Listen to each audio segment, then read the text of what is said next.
Hi, everyone. Hi, Janet. Hi, Susan.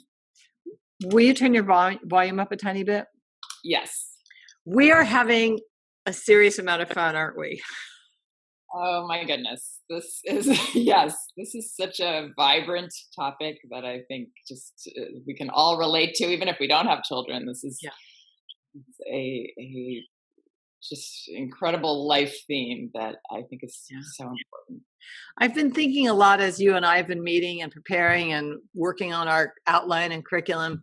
I've been thinking as a therapist about clients that I've had over the years who have come to my office really incapable of feeling what they feel, and doing some writing about that and considering what an opportunity we're hoping to help parents have early in the lifespan, so that I don't end up seeing those people at 30 and 40 who are completely, they're drinking or they're numbed out or they're on their third marriage, or they're just disconnected from their feelings because as children they weren't allowed to have them. So Yes, and I think one of the delightful things about children is also one of the most challenging and exasperating, and that's that they are very free form with their feelings, and they are open books in that way, and they process it beautifully. They put it out there, and it can be hard to not see from our adult point of view as, this little toddler is going to be going into board meetings and having a meltdown in front of everyone if I don't right, this out. and it happens.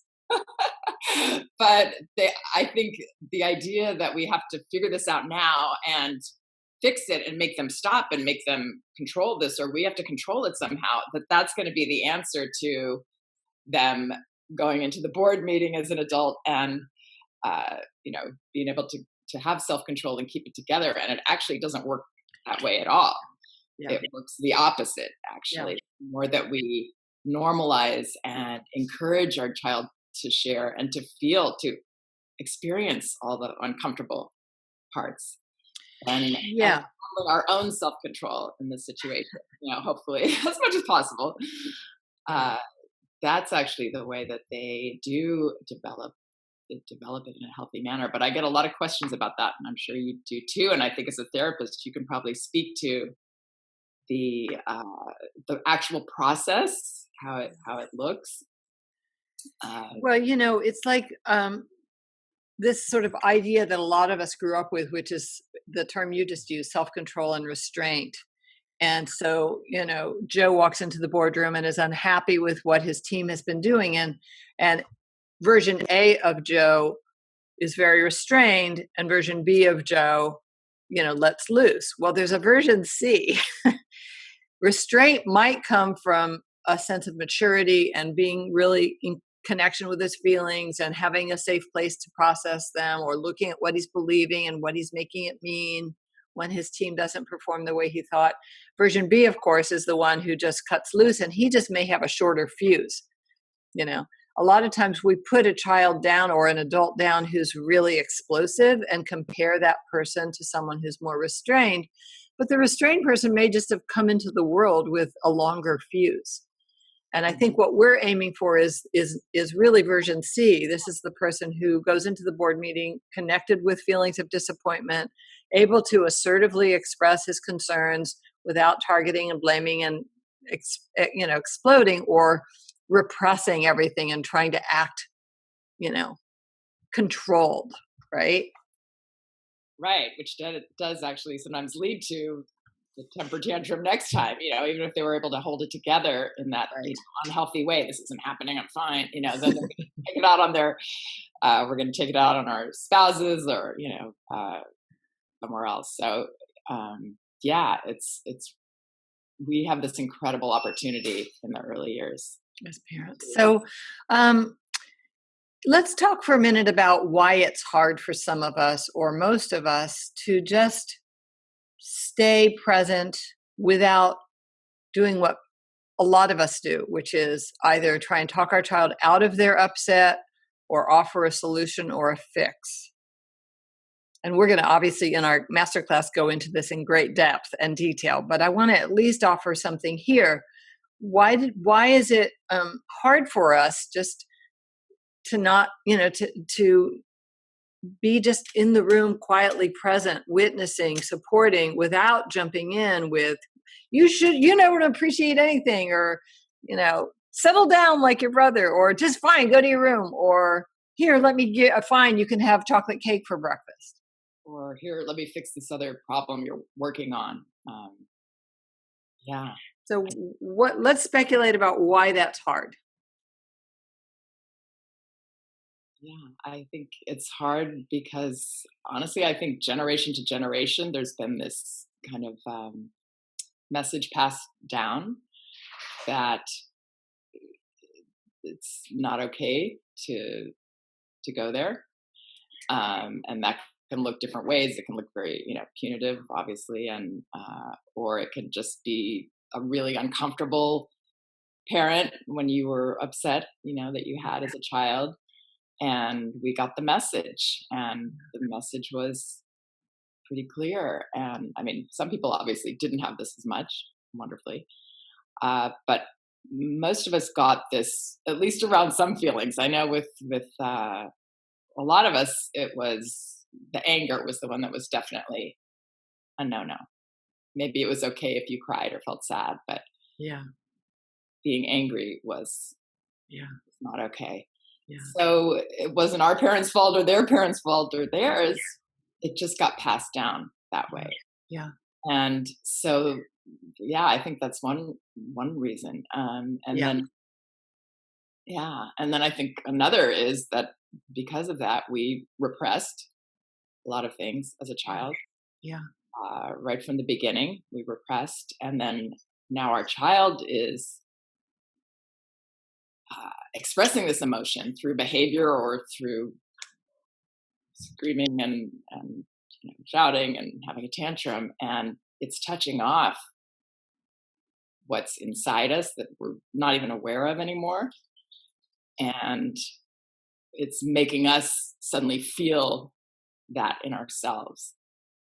And it's we don't understand why. I've talked to a lot of parents who I don't understand why I just get so angry when my child is angry or frustrated. Yeah. I don't want to do that. Right. Stop. And a lot of times it is something that gets getting tapped into in us. Yeah.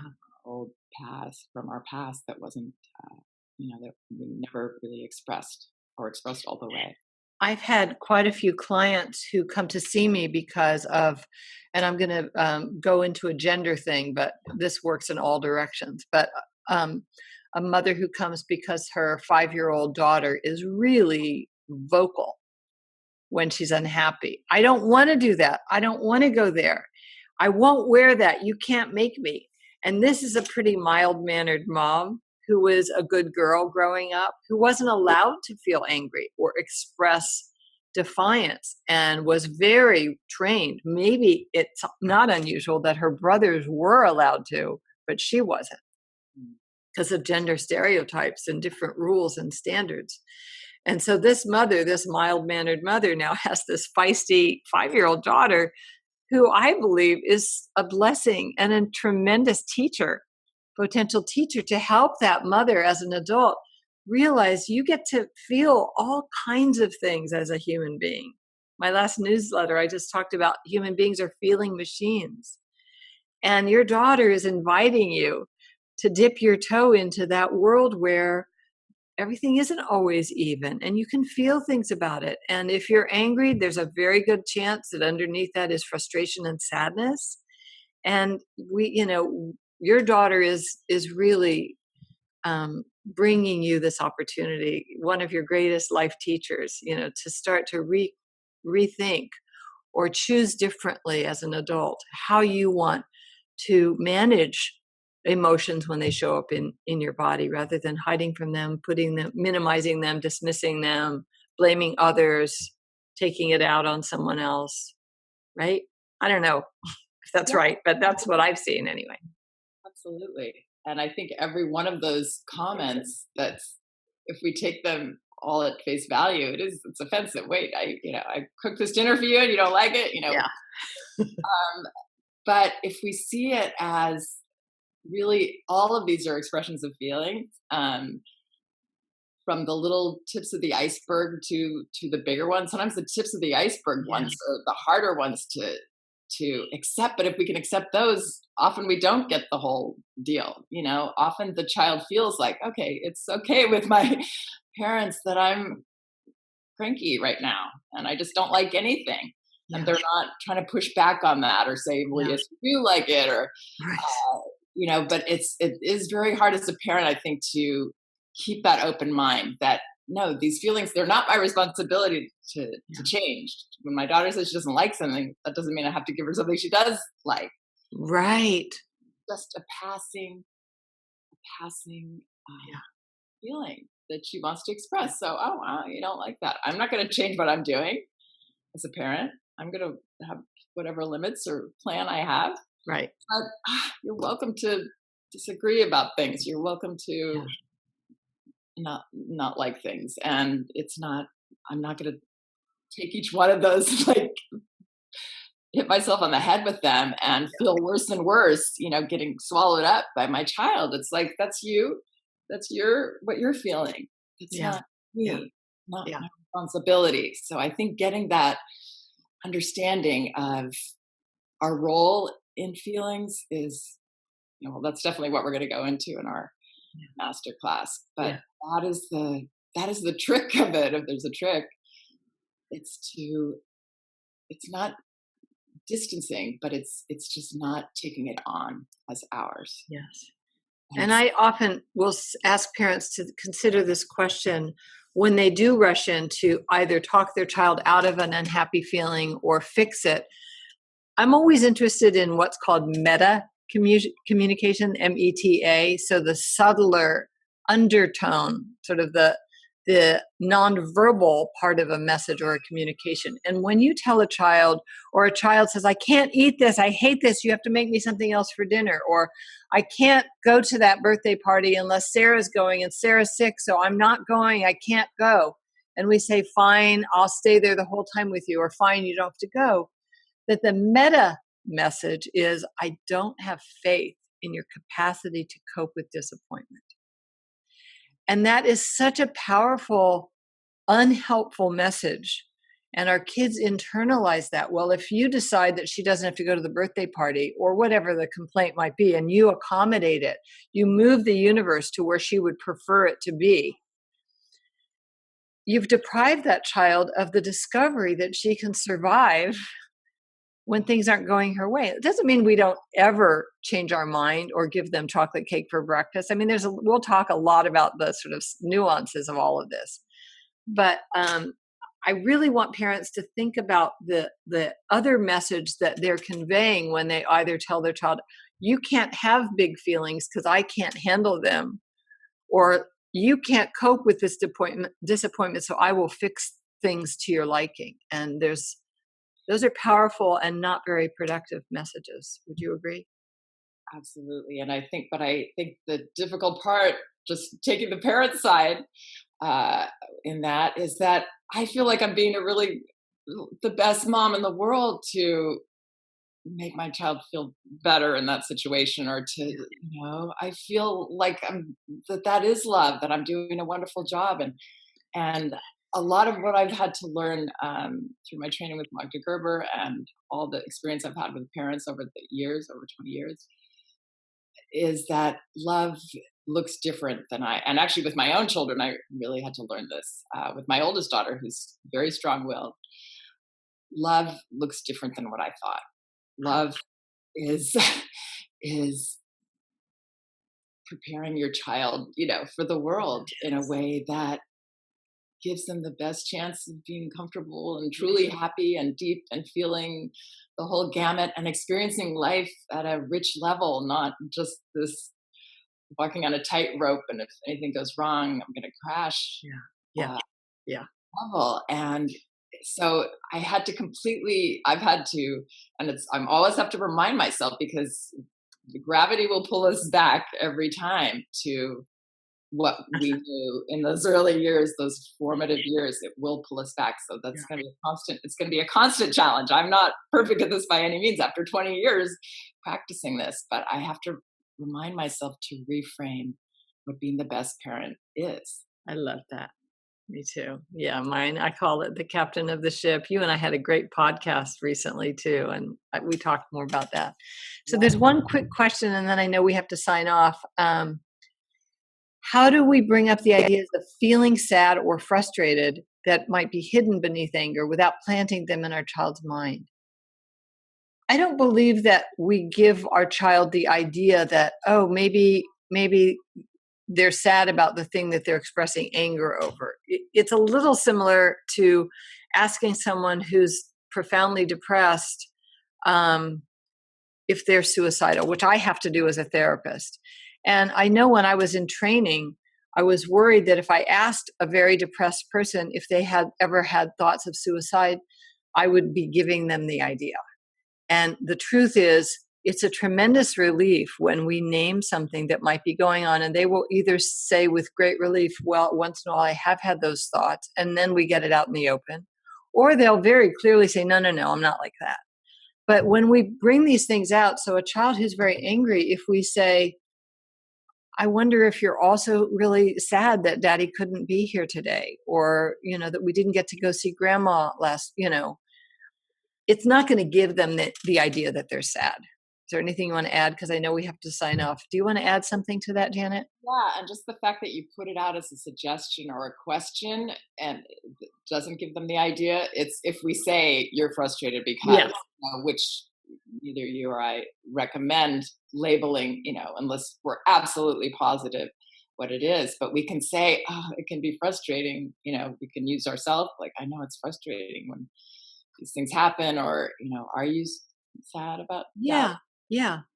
So there are ways to do it that aren't, labeling and setting our child on a course or something, or doing, self-fulfilling prophecy. It's,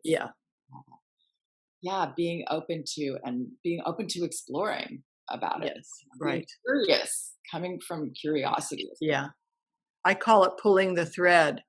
Gosh, you're so angry about this. I wonder if you're, I'm glad you're telling me, even though it's a little hard to hear. I wonder if you're also a little bit sad about X, Y, and Z. So we're going to really go into all this, aren't we, on Thursday on our wonderful I'm so excited. masterclass. And we're going to something, and then you get to see it come to fruition. Yes. So I am going to put the link in this little replay so people who didn't get to see us live can catch the video. Anything that you want to add, Janet? Just that this is the biggest challenge that we parents, I believe, and it's just part of so many things. It's part of the way we set limits. It's part of our own happiness day to day. It's part of having a child whose things flow easily. So, and all the things that from being a therapist, it's so important. It's so challenging, and that's why it's actually my favorite topic to speak about. Yay! Well, and I think together we have just wonderful perspectives that really combine well. Yeah, offer that I don't know about. Well, I invite anyone interested to check out the page, and you might want to share this video with your friends, because we're kind of committed, Janet and I, to really helping you as parents raise your kids to be emotionally confident, resilient, and healthy. And make your lives easier. Yeah, that too. Less noise, more fun.